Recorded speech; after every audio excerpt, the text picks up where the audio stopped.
Mr. McHenry, do you seek recognition? The gentleman from Oklahoma is recognized for 5 minutes. Thank you, Mr. Chairman. We are here today because Attorney General Eric Holder has failed to meet his obligation pursuant to the subpoena issued him by this committee.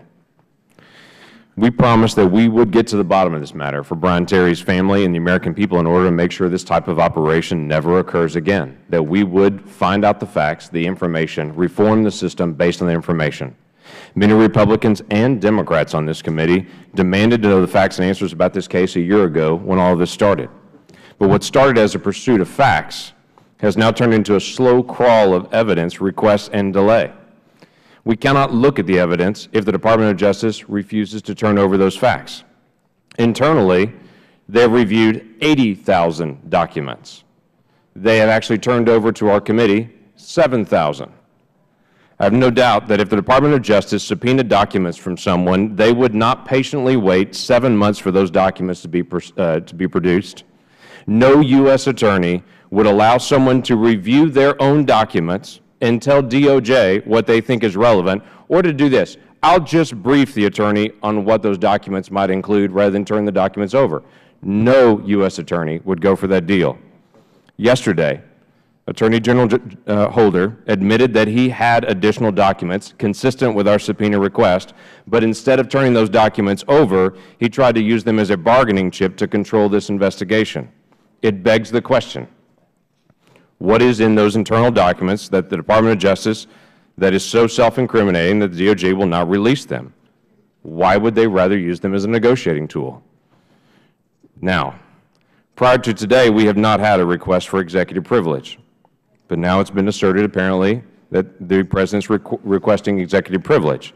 We assume that the presidential executive privilege request only involves his communication deliberations. So prior to today, we weren't even aware that the President was engaged in the deliberations in response to the actions after the February 4th, what we requested.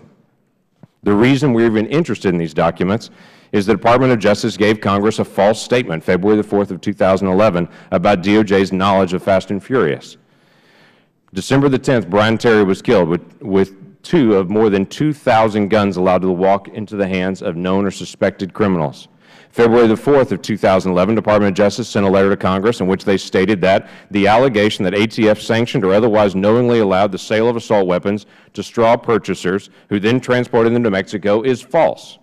ATF makes every effort to interdict weapons that have been purchased illegally and prevent their transportation to Mexico. We now know that multiple people in the DOJ were involved in the drafting of this letter, and we know that their statement was false. March the 22nd of 2011, the President spoke to Univision, and he said there may be a situation here which serious mistakes were made. If that's the case, we will find out and we will hold someone accountable. May the 2nd of 2011, DOJ again stated to Congress, it remains our understanding that ATF's Operation Fast and Furious did not knowingly permit straw purchasers to take guns into Mexico, a very carefully worded statement to state something that we now know is false. So 1 month, DOJ said the accusations are false. The next month, the President, to a reporter, appeared to state that there may be a situation in which some serious mistakes were made. And then 2 months later, DOJ again tells Congress that they didn't permit those straw purchasers to move into Mexico.